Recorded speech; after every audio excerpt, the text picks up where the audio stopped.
So, why business architecture? And we're going to look at this from a BA perspective.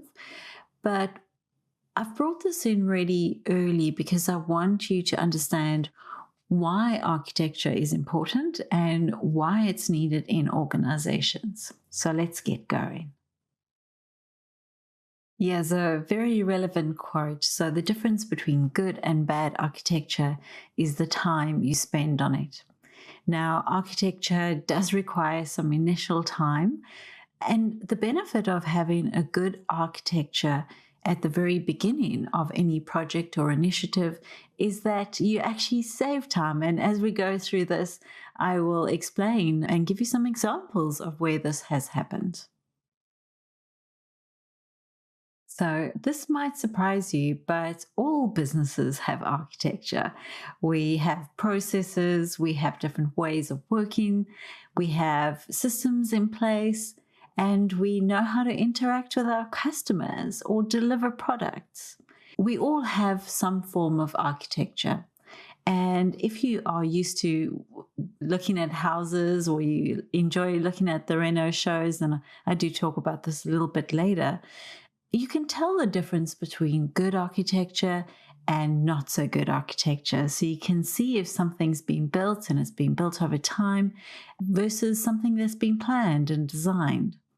So all businesses have business architecture, but not all businesses are designed to manage the changes that are required in today's world, in a very digitized world. So manually, we can improve processes and we can improve the way that we interact with our customers and so forth. But using the systems and the technology that we use today, we need to have a smarter way of doing this. As business analysts, we often joke about our role and how we need to pull all this different information together and just pull it out of a hat. One of the roles that we play is the conduit of information, where we move things from current to future state. So we not only need to know what's happening today, but we need to perceive where we trend in terms of tomorrow. But if you have an architecture in place, as Daniel will say, if a decent business architecture practice is in place to assist business analysts with their description of requirements, epics, and user stories, we would be in a very different position. And as we go through the lessons, when we talk about our requirements, you'll see what I mean in terms of how it could really add value. A business analyst often has to do a lot of these manual tasks of bringing information together, whereas if you have a good architecture in place, you have access to information that's well cataloged and categorized. And this will certainly help the business in terms of understanding what it needs to do. Digital is the main reason over half of the companies on the Fortune 500 have disappeared since 2000. Now, there's many ways in which we can take this information and seek to understand it better. For instance, as a business analyst, we might say maybe there's all these new companies that have come on board, like Facebook and various others that have now superseded the income that other companies were obtaining. But I think it's reasonable to say that those organizations that work within digital transformation and really work in a more digitized way are performing better. So let's take this with a pinch of salt, but it's a really good quote to put us into the mindset of how are we going to manage all the digitization that's occurring if we're still capturing requirements manually. Customer experience is really the trigger for a lot of this disruption that we have. So in other words, customers are looking to have simplicity. We want to be able to use an app, and this app is helping us perform whatever tasks, whether it's banking, whether it's booking a ride, whether it's ordering food online, whether it's paying a bill really easily, or it is taking a trip. And so it's so important for us as business analysts to recognize that the customer experience is leading a lot of the change that we are going through. So no longer are we trying to just understand products and how to improve processes within our organization. But in some cases, we're having to redefine our operating model, which is quite significant. Now, you might say, all right, what does this mean for me as a business analyst? It means a lot, but in terms of where you're going in terms of architecture, what it means for you is that you need to understand what the drivers are behind having a good architecture. Why are we structuring our business in a particular way? And how can we help businesses really understand the difference between what they're doing and why they're doing it? What is the value that they're creating? And how can they manage change effectively? Let's have a quick look at our business architectural framework. So I'm going to discuss this in terms of business analysis, but as we go into what is business architecture, we will look at it from an architectural point of view and not from a business analysis point of view. So your business architecture framework looks at our 4 key pillars, and those are capabilities, value streams, organization, and information mapping. Now, capabilities discuss what we do. So in terms of our business, what do we do? And then value streams really describe why we're doing it. So what is the value that we delivering to our customers, our stakeholders, our vendors? And then in terms of organization, and this is where the term enterprise is quite important, particularly in our understanding as BAs. This is where we go beyond the org chart of our company, where we actually are looking at all the people involved. So if we were to run a McDonald's franchise, we would have all the people involved, and we would use the term business units. So it's not particularly a person, it is more of a role, and how that makes the business work. So if you're running McDonald's, if you head office, you're managing how all of your franchisees are operating. And that means that although they're not necessarily directly in the org chart, and all of the people who are working on the field are not particularly in the org chart, it still means that they are part of the organization. So when we look at information concepts, here we're looking to catalog our information. So in other words, when we do data, and again, this will be described later, but when we do data, we need to have almost high-level categories of what it is that we're capturing. And this certainly is very important because as business architects, we don't want to know all the details, but we want to present the information that's necessary for the organization to understand. So these are the 4 pillars. And then we'll have strategies, initiatives, we'll have policies, we'll have stakeholders, we'll have various other components like metrics and products. And we will look at this at a high level. And the purpose of all of this architecture is to create blueprints of each of these areas. So it's a high level perspective, and it is to create scenarios. Now, what does that mean? Instead of having a project where we have already decided what kind of project we're going to be doing, rather in business architecture, we have this already captured and cataloged, and we have our blueprints available. We can play with multiple ideas because now it's almost looking at Lego blocks, and we go, oh, we could make a car out of this, or we could make a house, we could build a house. So it allows us to look at how we operating as a business and provide several ways in which we might be able to change. Now, the way it works with business analysts at the moment is that You start on a project and there is an outcome which is almost predefined, and it doesn't allow for much flexibility. So even though we want to be agile within these projects, the outcome still almost has the same effect. Whereas with architecture, we can be agile in terms of going quickly, we want to change this, but we're not quite sure that is this the right way to go. And with having the right information, we can make good decisions. Let's have a look at our knowledge pyramid.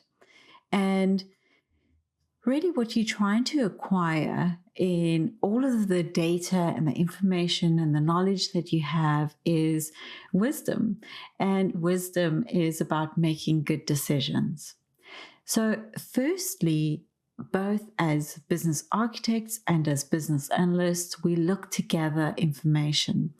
And information is found or sourced from different forms of data. And this could be researching or absorbing data that comes either digitized or it's information that we've gathered from different people. And so when we create information, we connect the parts. And so when we are doing requirements, for instance, we are connecting all of the different bits that we have collected in order to connect the information. And then we'd look at what makes sense and how does this all come together, and we'd start forming wholes. So we would say, all right, how does this context and understanding and interacting create knowledge? And then by that point, we should be able to work with senior leaders and teams that are managing the projects in order to understand what decisions are required. And this is where strategy comes in, and this is where understanding what is important to us and why it's important to us and why we're making those decisions comes in. Now, in terms of business architecture, our goal is to gather different sets of information, and that is around our blueprints, so our capabilities, our value streams, and convert that into knowledge bases. And knowledge bases are there to bring the relationships between those different blueprints together so that we can have that information and that knowledge and use that knowledge strategically and operationally to manage initiatives and changes. From a business analyst point of view, gathering information and converting that into knowledge can be really challenging because we don't have some of those blueprints to start off with. So we are capturing information over and over again and then trying to convert this into knowledge. Now, it's completely doable, but if you have, as Daniel said, a good architecture structure to start off with, gathering that information becomes quicker, and therefore being able to put the relationships together becomes quicker. Now, this is appropriate for most things, but in terms of business analysis, we want to understand the quick ways in which we can gather information. So this is where architecture makes a difference. If we were working in a particular project, we might want to just quickly gather information and we wouldn't necessarily go into having a lot of architecture part of it. But overarching, if we want to understand what we're improving, then architecture is necessary. So where are you today? And let's understand a little bit more around what architecture would expect from you. So an excellent business architect acts as the glue that holds diverse aspects of the organization together. And this is so important because we know that different business units have different points of view. And again, if you're working on an initiative and several projects, we want to understand what that relationship is so that we know that we are making the right decisions. In terms of digital transformation and digital enhancement, we do want to ensure that we've collected all of those parts and that we've brought in that understanding and that knowledge base so that we're making good decisions, or at least advising businesses of good decisions. We also help business move from strategy to tangible outcomes. And that might sound very vague, but what that means is what their ideas are and what we have in place really shows us what is needed going into the future. This is very similar to what we do as business analysts. However, we actually have a database, if you want to call it that, in the background that can help us with obtaining our information quicker. We also act as a link between business and technology. So just like business analysts, business architects are between the two. So the focus is on the business, but we understand the relationships with data architecture, with solution architecture, with technical architecture. We understand how these concepts come together, and we do create blueprints and other artifacts to guide the strategy and execution. So our blueprints that we create, let's say if we're doing information concepts, directly relate to our data architecture. And if we're looking at doing our capabilities, we should know what applications are using those capabilities. So there's a direct link between what the business needs and the technology that they require. As business architects, we also collaborate with senior leadership teams and enterprise architects and business strategists and product owners and business analysts and a whole lot of resources. And this is because we bring in insights from our architecture blueprints. And then, do you have a business architect career path in mind? So why are you even doing this course, I suppose, is the question. And so think about what you would be wanting to achieve in terms of becoming a business architect. And I do want you to, when you study in business architecture, be able to take off the BA hat and really focus on architecture. Don't try fit architecture into your experience.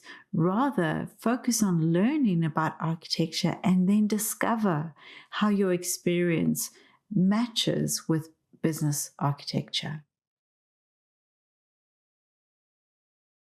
Let's talk about some of the benefits. And in the previous slide, I discussed how business architecture links the business to your technology.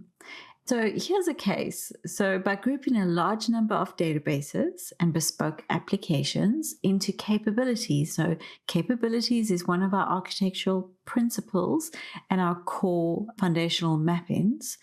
So by linking what we do as a business to the different databases and applications that we have in the business, we identified additional impacted stakeholders and processes and applications.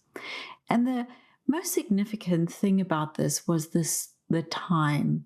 So in 6 days, whereas in the typical way you would do this as a business analyst, you would be going in and finding this information manually as expressed, and this could take up to 4 months. So a similar exercise, doing it in the way of capturing requirement, really doesn't make sense if you have an architecture in place.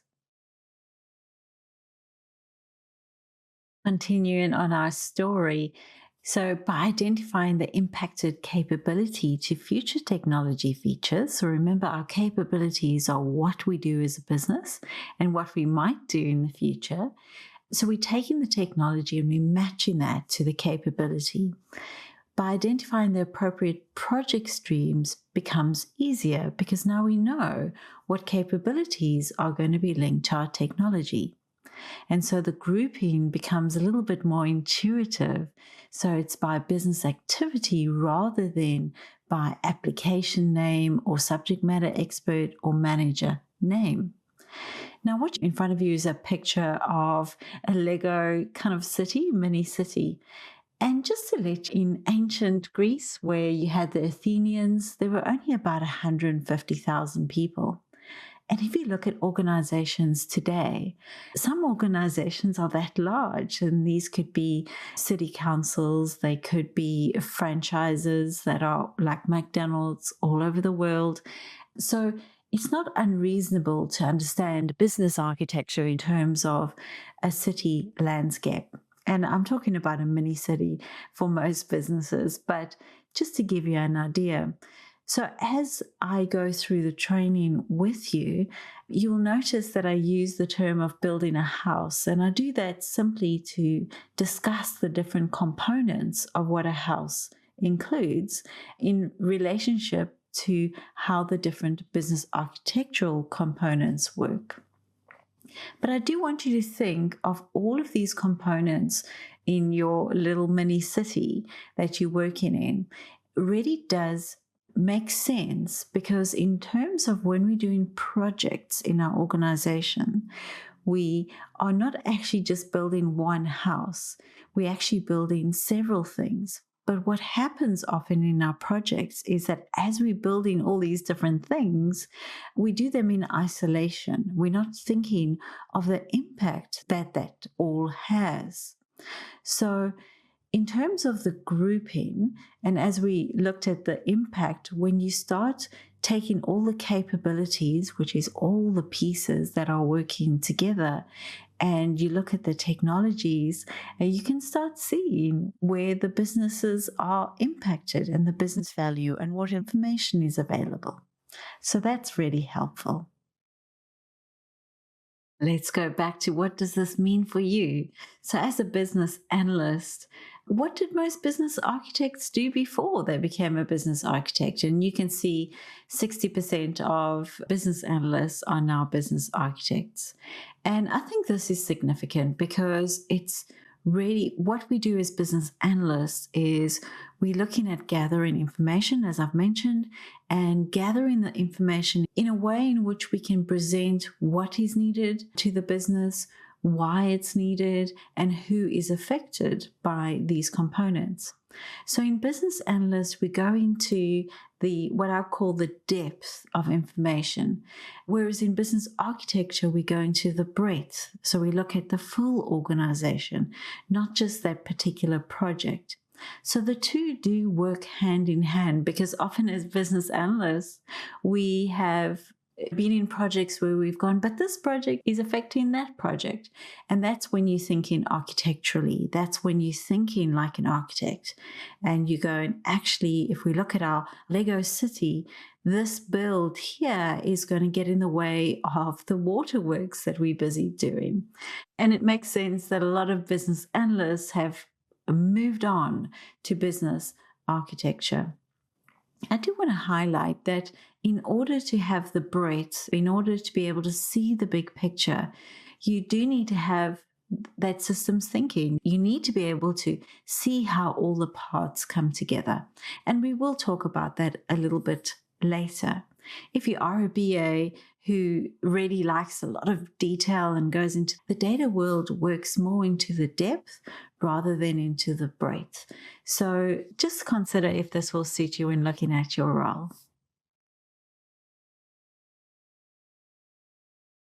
As I mentioned, we will go into defining the role further in our course, but just simply where your responsibility lies that is different from what you do as a business analyst today would be looking at strategy translating. And so strategy translation is really around applying business architectural thinking in terms of the strategy and how that might link to the execution or the outcomes that businesses are wanting.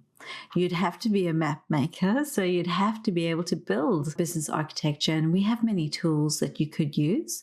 So it's not always fancy architectural tools, but it does make a lot of sense if you're going to use business architecture to have a solid knowledge base as well as have a solid tool that you can use to build on that. And then in terms of practice manager, you'd be managing the practice. That might be one of the roles that you'd be looking at. And that could be managing the practice or just looking at socializing and formalizing some of what that means to have business architecture in the organization. That could look at training and governance and multiple tools. So those might be some of the roles that change for you that are different from what is in most business analyst roles today. And this is really important just to understand and distinguish between the two. A quick takeaway. So, as much as we might wish that we knew what the future had to hold, we just don't. So, it's reasonable to expect that business evolution will be unpredictable. But with a strong business architecture skills in place, organizations and the people who work for them will be able to adapt and benefit on the opportunities that await. And so we know that we have the tools, we have the opportunity, we have the foundations in place so that when change happens, it can happen a little bit easier. I'm not going to say it's going to be perfect because architecture is not intended to be perfection, but it is intended to be well designed. As this is an introductory course, it is intended to be much shorter than all the other courses that we do. So on average, we've calculated it's about 7 hours, and that is because there's some quiz questions.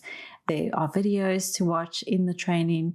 You will get a certificate at the end of this once you've completed all of the components of the course. And of course, we have both the business analyst and the business architecture libraries available.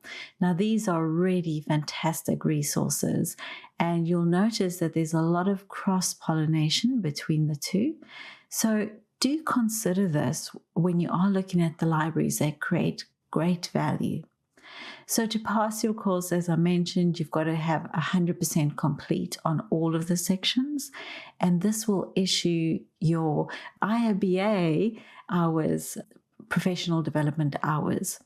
And so you can claim those hours if you are writing any of the exams or you have a CBAP or CCBA and you want to use those points towards your recertification without having to go through any other exams again.